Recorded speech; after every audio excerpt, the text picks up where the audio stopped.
자, 오늘 주제는 아주 간단한 질문에서 시작합니다. 보험 꼭 들어야 하나요?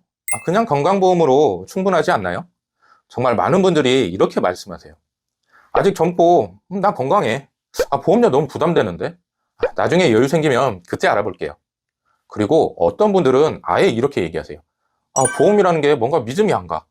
내용이 너무 복잡해서 보기도 싫어요. 맞습니다. 사실 보험 없어도 사라지긴 합니다. 대한민국 건강보험제도 정말 잘 돼 있는 편이거든요. 기본적인 진료, 수술, 입원까지 어지간한 건 건강보험으로 커버가 됩니다. 그러니 많은 분들이 민간보험의 필요성을 잘 못 느끼죠. 그런데 여기서부터 진짜 중요한 얘기를 해볼게요.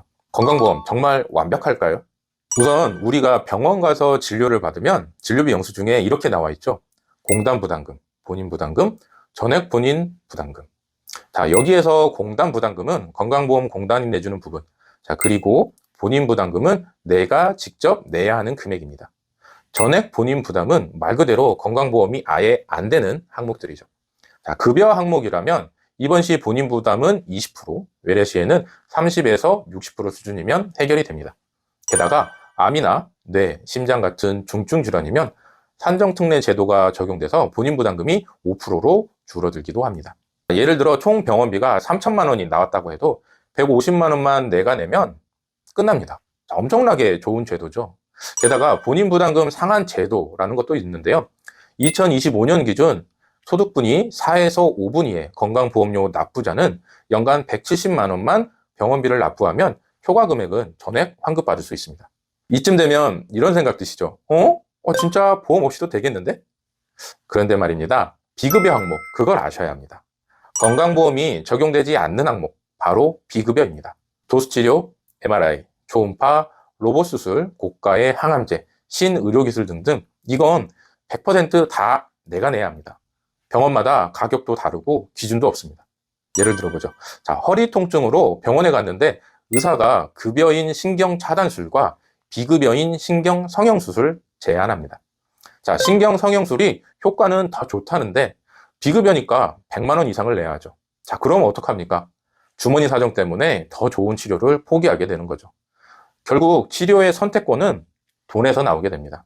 그래서 실손 의료비 보험이 필요해지는 거죠. 자, 실손보험은 내가 실제로 병원에서 쓴 돈 중 건강보험으로 커버가 안 되는 그 비급여 항목까지 포함해서 일정 금액을 돌려주는 보험인데요.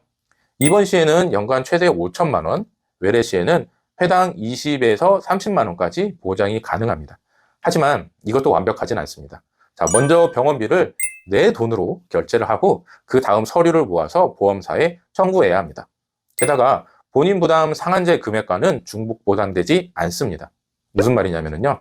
병원비가 200만 원이 나왔다라고 가정을 하면 120만 원이 본인 부담 상한액이라면 그 120만 원은 실손해서 안 주고 건강보험공단에서 환급받아야 합니다. 자, 그래서 치료비는 커버되지만 여유자금은 따로 준비가 되어 있어야 하는 거죠. 그래서 등장하는 게 바로 진단비입니다.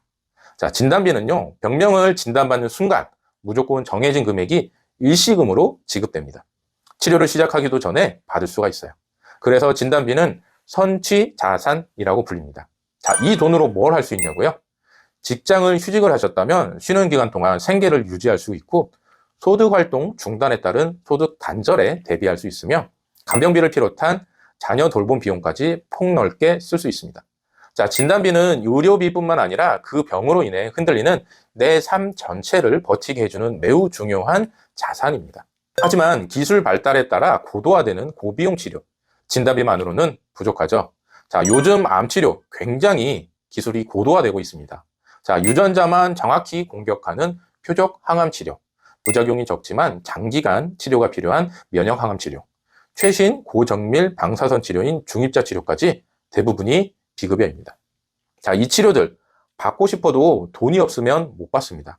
그래서 이제 보험도 진단비만으로 끝나는 게 아니라 치료비 특약을 별도로 추가하는 시대가 된 거예요. 예를 들어 암 진단 후 면역 항암 치료를 받고 싶어도 3, 4천만 원이 필요하다면 진단비만 가지고 어림도 없겠죠. 이때 필요한 게 표적 항암 치료비 특약, 면역 항암 치료비 특약 같은 고액 치료 특약입니다. 자, 이 특약이 있어야 경제적 이유로 좋은 치료를 포기하지 않을 수 있습니다. 자, 암과 같이 중대 질환인 뇌심 질환은 어떨까요? 뇌심 진단비는 담보명이 정말 중요합니다. 자, 많은 분들이 그냥 뇌졸중 이런 진단비만 준비하세요. 하지만 그건 시작에 불과합니다. 예를 들어 보죠. 자, 뇌출혈 담보는 혈관이 터졌을 때만 보장하고 뇌졸중 담보는 뇌출혈에 뇌경색이 포함되어 있습니다. 뇌혈관 질환은 뇌동맥류, 모야모야병 등 뇌와 관련된 질환을 전체적으로 포괄 보장받을 수 있는 담보입니다. 당연히 뇌혈관 질환 담보가 가장 넓죠. 심장도 마찬가지예요. 급성 심근경색 같은 담보는 혈관이 막혔을 때만 보장하고 허혈성 심장질환 담보는 협심증까지 포함해서 보장합니다. 심혈관 질환 담보는 허혈성 질환 담보에 부정맥, 판막질환 같은 심혈관 질환 전체를 포함합니다. 그래서 가장 넓은 담보명을 선택해야 하는 거죠. 자, 그럼 보험 설계 어떻게 해야 할까요? 자, 기본적으로는 실손보험과 3대 진단비를 우선적으로 준비하셔야 합니다. 실손 의료비로는 병원비를 커버하고 진단비로는 간병이나 소득 단절에 대비할 수 있으며 암, 뇌, 심 질환 진단비는 넓은 담보명으로 구성하셔야 합니다. 암 담보는 일반암 담보로 구성하시되 유사암, 특정암 제외 같은 담보는 주의를 하셔야 합니다. 뇌는 뇌혈관 질환 담보로, 심장은 심혈관 혹은 협심증이 포함된 담보로 준비하세요. 표적항암, 면역항암, 중입자, 뇌심 주요치료비 등의 특약도 추가하시면 고액 치료비에 대비할 수 있습니다.